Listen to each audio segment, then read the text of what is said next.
everybody. Fascinating guest and topic today, diving into the impact of AI in marketing and business with a true thought leader and innovator. Tim, how are you? I'm good. I'm good. I'll try to live up to that introduction. Well, I think you will, and really fascinating topic. Really haven't talked about this on the show. Before that, maybe introduce yourself as founder and CEO of Big Valley Marketing, a company many of us know, but for those who don't, what was the big idea behind Big Valley? And tell us about the journey. Yeah, well, so I started the firm 11 years ago. I've been doing marketing and communications throughout my career. I say 25 plus years. I've just stopped counting the numbers after that. And, I don't know, for a while I have seen that just there's this problem in at least the tech world, if not beyond, where a lot of the firms that have existed on the marketing services front, whether it's an ad agency, PR agency, digital shop, et cetera, that they have not been as well set up to be able to meet the needs of today's technology marketers. So we've built out what we call a team of experts to be able to provide what we think is better service, more efficient and effective marketing, to be able to help them across a variety of disciplines. So we've been in business 11 years, really started to hit our growth stride about 5 years ago, which helped us become one of America's fastest growing private companies, according to the Inc. 5000 list 2 years in a row. So we feel like we've got some good momentum. Fantastic. So lots of hot topics here: AI disclosure, bridging the trust gap, historically low level ethical responsibilities around AI and content creation, and on and on and on. Where do we start? How do we frame the discussion here when it comes to, use of AI in marketing in tech in particular? I don't know. Maybe I'll start with just an anecdote, which I don't know got us pursuing this topic. So I was at a research conference last March, and obviously, OpenAI launched ChatGPT. What was November 23? So this conference was March 24, and everybody was talking about AI and what the impact of AI would be. And there was some the conference I was at was really about public relations research, and one of the 3 or 4 of the different presentations talked about disclosure and transparency. And there was one example that just to me jumped out as like kind of a really stupid example, but where there had been a shooting at Michigan State, and some other college or a lot of other colleges were trying to provide commentary or provide their perspective on the shooting. And one university in particular wrote their statement about the Michigan State shooting and had ChatGPT write the statement, and that disclosed that ChatGPT wrote the statement. So you would think, oh, they're disclosing it. That's a good thing, right? But it's such an inappropriate use of AI because people are looking for like, hey, what does the university really think? Like ChatGPT can't, ChatGPT could reasonably tell you, well, here's what other universities are saying, or here are the themes that people bring up. But to actually, I think, have ChatGPT write the statement and then say that they wrote the statement, like inherently people are not going to trust that. And that just got me really thinking about like, okay, we've got some really kind of warped things going on. Like that's kind of an extreme and to me a bad example, but it really speaks to, well, what is the appropriate use of AI? I mean, generative AI is the new game in town, but just AI more generally. What is the appropriate use? What is the responsible use? And I think there's been a lot of discussion about responsible use, but I don't think there's been as much discussion about appropriate use. And for us as a marketing and communications firm, we were really also just trying to dig into, well, what is the responsibility of marketers and communicators on this front? We definitely have seen a lot of AI ethics discussion by technologists, but generally we haven't seen as much, I think, leadership or as much advocacy from business or marketing or communications leaders outside of the technology leaders. And so we decided to dig in and really understand, like, what are the issues? What are people saying about disclosure and transparency, and what are the norms that are starting to form there? Really interesting topic. And that was an unfortunate anecdote, but every day there are more anecdotes. So I guess at some point it's no longer an anecdote. The Fantastic Five movie poster, probably generated by AI. Fans are a little bit upset with that. Google Super Bowl ad had to be redone, had some false hallucinated fact in it. Yeah. So, Well, and talk. maybe another one that struck me from last summer with the Olympics was, and I think it was a Google Gemini ad, but where it was a dad who had a daughter who was really a big fan of, I forget which track and field athlete, but the daughter wanted to write a letter to the track and field athlete, and the dad in the commercial was talking about Gemini helping write the letter. And to me, that is another just higher profile example of, I think, inappropriate use. Not that it's, you can, like, if you're trying to improve the writing, that's one thing, but I would imagine the athlete would prefer to hear from the 11-year-old or 8-year-old or whatever in her own words, as opposed to hearing what ChatGPT kind of wrote for that person. And I can just imagine that, okay, there were people at Google who thought, hey, this is a great use case to be able to show. And I'm like, no, that's not really the most appropriate use of generative AI. If you're trying to improve writing, or if you're trying to, I know there are a lot of appropriate uses, but they were trying to tap into the emotional heartstrings and tie in with the Olympics, which I get, but I don't know. To me, it's an example where, like, if we're just looking at this from a technology lens, we're missing a lot of, I think, the human dimensions of this that need to be factored in more closely. Yeah, so well said. So your solution is to openly disclose the use of AI to kind of close this trust gap. How would that work exactly? And do you think that's the ultimate solution? Well, so when we started this, I was of two minds, and I've heard various people lay it out, but laid out this way. But on some level, people, let's just take the use of AI in a writing context. Whether it's Grammarly, whether it's ChatGPT, whatever tools that people might use. Do you need to disclose that you're using it? And part of what we saw, and part of what I've believed, is that on some level, we don't disclose that we used Google search to be able to help us research some things, to be able to inform a blog post or inform something else that we might be writing, or LinkedIn post or whatever. We also don't disclose that we used Microsoft Word spell check in the process. So why would we disclose that we use ChatGPT for some of the same kinds of things? So I think there's maybe a little bit of a different expectation that people have about AI because it's new and people are trying to figure it out, that maybe you need to disclose that more. On the flip side, I think there are legitimate reasons why people would want disclosure, because it's what I call chain of custody of, like, the ideas or the information. And it's because there are concerns about with AI, about plagiarism, about deep fake, about misinformation, and other issues that I think, where people would want to know, hey, did you use AI to help you write this? So I don't know. I saw a tension there, and I guess legitimate perspectives on both sides. So we dug into it to really kind of find out, well, what are people defining as policies? And there are a lot from individual organizations. There are a lot that have been published by associations that represent various job functions or industries, and it's kind of all over the map. What seems to be common across all of them is there is an assumption that transparency breeds trust.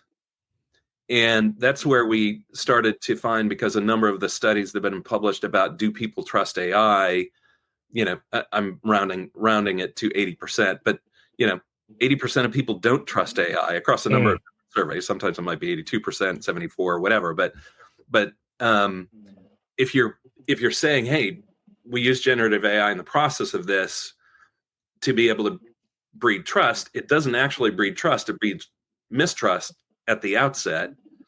So I don't think it's just a matter of, like, hey, disclose that you used AI either in this writing or that you're using AI in this product. I think you have to get deeper than just the simple act of disclosure and get into a little bit of the how it's being used, but also the why it's being used and the who is using it. And this is where I think one of the key findings from the study we did was that most of the current guidelines focus on the what and the how of AI disclosure, as in, hey, we used ChatGPT for this, or we used, Perplexity for this, or, you know, the how being like, oh, a watermark on an image to be able to show, or some other things. And, to me, those are okay, coming from technology companies. Yeah, they would focus on the what and how. But I think where the disclosure matters more is the why, which gets to, was this appropriate use of AI? Do I think like, oh yeah, I can understand why you'd use that from an editing standpoint to improve your writing, but also the responsible use. Like, was this a responsible use of AI, which ultimately gets to the who. So who is using it? So was the AI use filtered by, Evan used this to be able to help him with his writing, and you're saying, hey, I use this for editing help. Like, I think people would go, okay, cool, that's fine. If I use this to generate my own opinion about what something would be, I think people would look at that and say, wait, no, I want to know what you think. I want to know what ChatGPT thinks. So I think getting much clearer on that, the who and the why, I think really speaks to the heart of where disclosure can be helpful as opposed to distracting or harmful. Well, really interesting take. So on a positive note, do you have any more positive anecdotes of, companies disclosing their use of AI or best practices or that sort of thing? It's a little bit early to tell, because most of the other thing that we found is that most of the guidelines are, well, there are two dimensions of this. One is they're what we would call first wave efforts. So they're drawing primarily from what an organization already has published as either their ethics or brand or values, professional guidelines. So I would say it's like, oh, we're dealing with this new thing. How do we adapt how we've always thought about our values or our ethics to this new thing? I feel like, at that point, there's very little learning about generative AI in practice at that point. So I feel like there's a second wave or a third wave that's going to happen in terms of, okay, now that we've actually used generative AI and had some back and forth and learned from that, how will those disclosure guidelines evolve? So, there are some good examples out there. We've included some of them in our report. But I think there are definitely, there's a second wave or a third wave that's needed to be able to bring them more to practical experience. The other thing that we found is that there's very little empirical research on this. So most of it is based on, oh, here's our belief system or our opinions about this. And so here's what our AI guidelines will be.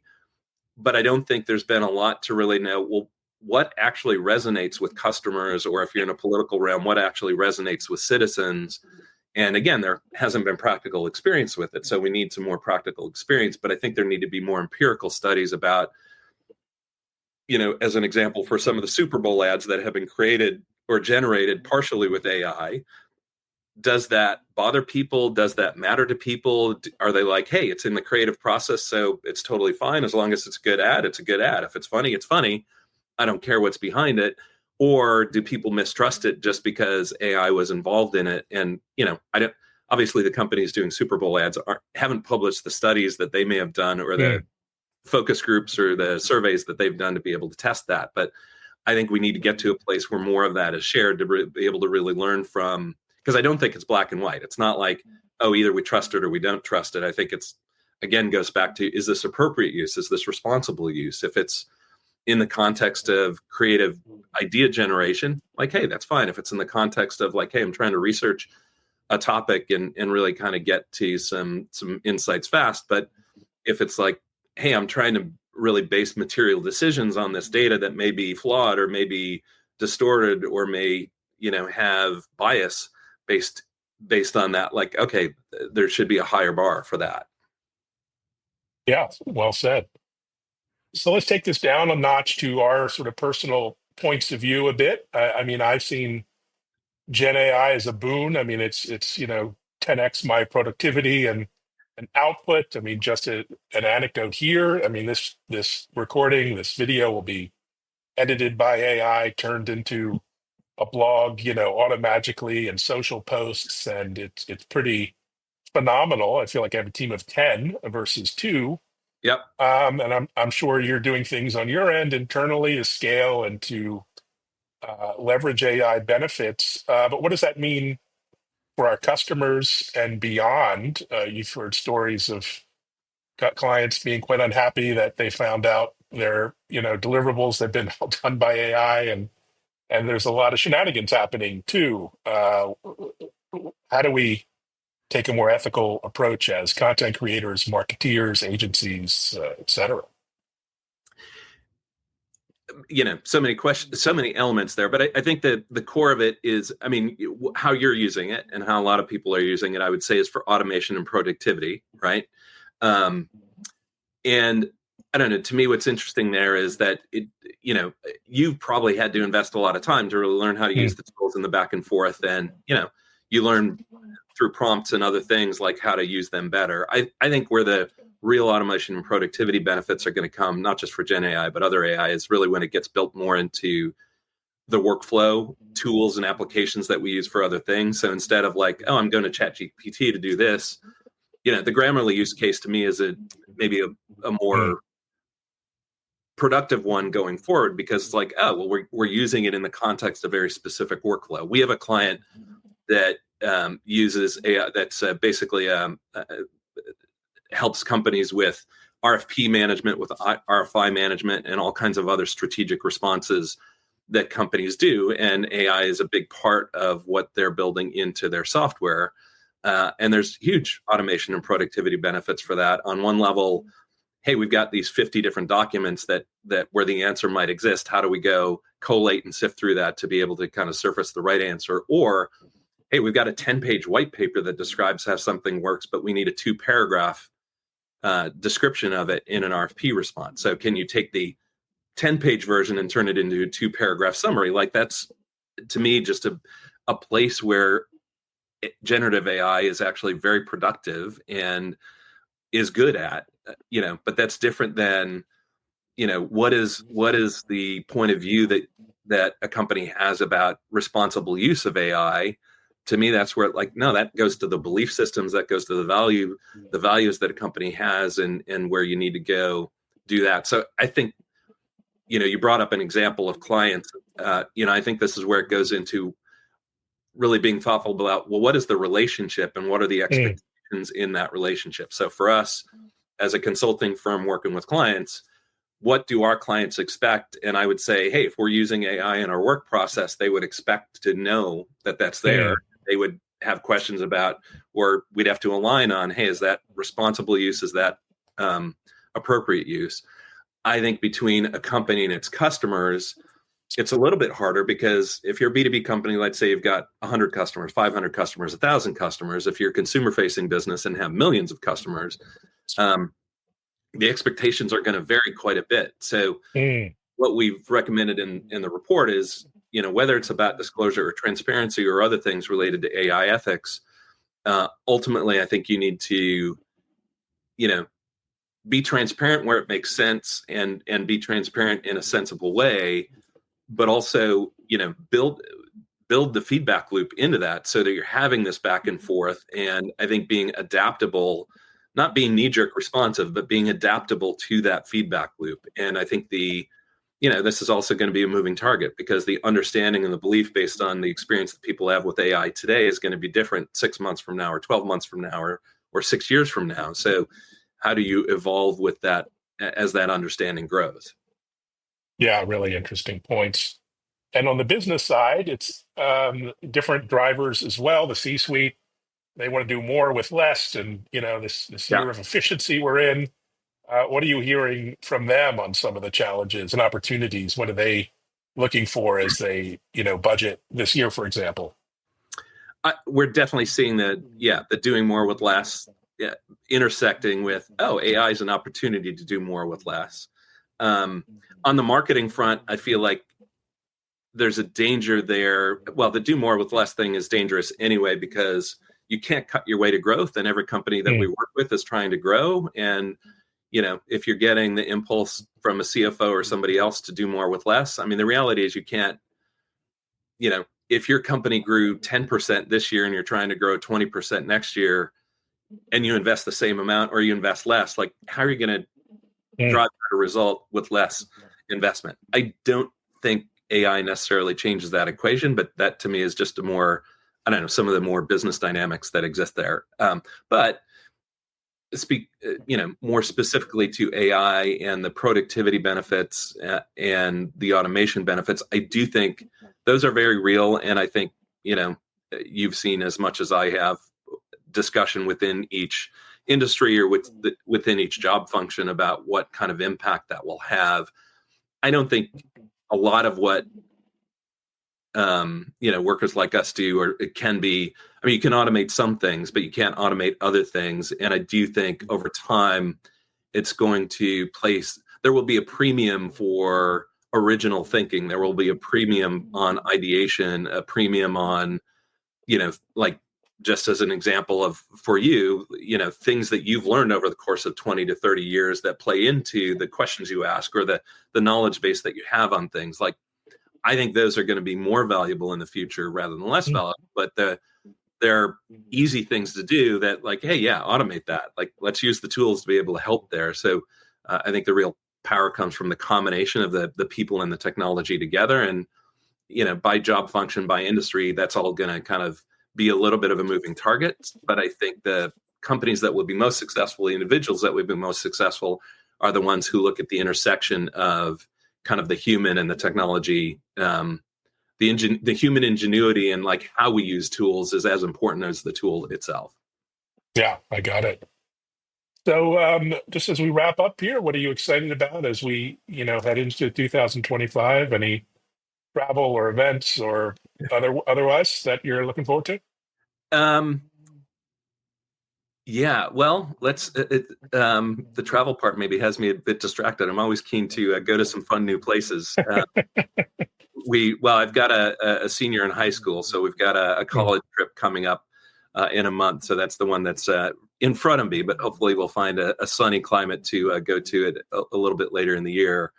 On the work front, I don't know, to me, this discussion and just what we see with AI just reinforces to me how just exciting the technology industry always is. It goes a little bit in waves where, like, hey, we've got, I don't know, mobile was a new thing, and that led to kind of a lot of excitement and innovation. And then it started to become, okay, now that was baked into the cake, right? And then, social media emerged and like a whole wave of innovation and everything else. And now I think AI is kind of the newest shiny object. And I think this one's obviously going to be here to stay and have impact in a lot of different ways. But to me, it's what makes our job exciting. What probably makes your job exciting is there's all kinds of change, and the implications of that change and the ramifications on business and people and workflow and everything else is always changing. We tend to be much more on the B2B or the enterprise side of things. So I think the consumer stuff gets a lot of headlines, but I think actually the impact on business is even deeper than that. So I don't know. We're excited about that because it creates change and creates opportunity for everybody. And actually, I don't know, one thing to me with the DeepSeek news over the past few weeks, what's interesting there to me is just how much, changing the mindset about, how efficiently you can go build AI models and everything else. And hey, if you can do it for $6 million instead of $100 million, putting aside the geopolitical dimensions of that, I think that's good for innovation overall. I mean, it's going to be more and more companies being able to adopt AI, more and more, I think, competition. And, over the course of time, and you've seen it too, over the course of time, I think that competition is good. The innovation is good. I do think we also need to have just more, more discussion and more, I think, business and marketing people weighing in about how to be able to do this in a way where it's not just technology for technology's sake, but we also look at the ethical dimensions, the human dimensions of all of this innovation. And I think that's happening in pockets, but it definitely needs to be happening more, and we'll continue to advocate for that. Well said. And here's to that. What an exciting time to be in tech and in marketing. Thanks so much, Tim. Really enjoyed the conversation. Absolutely. Thanks for the time. Yeah, thank you. And thanks everyone for listening and watching and sharing. Take care.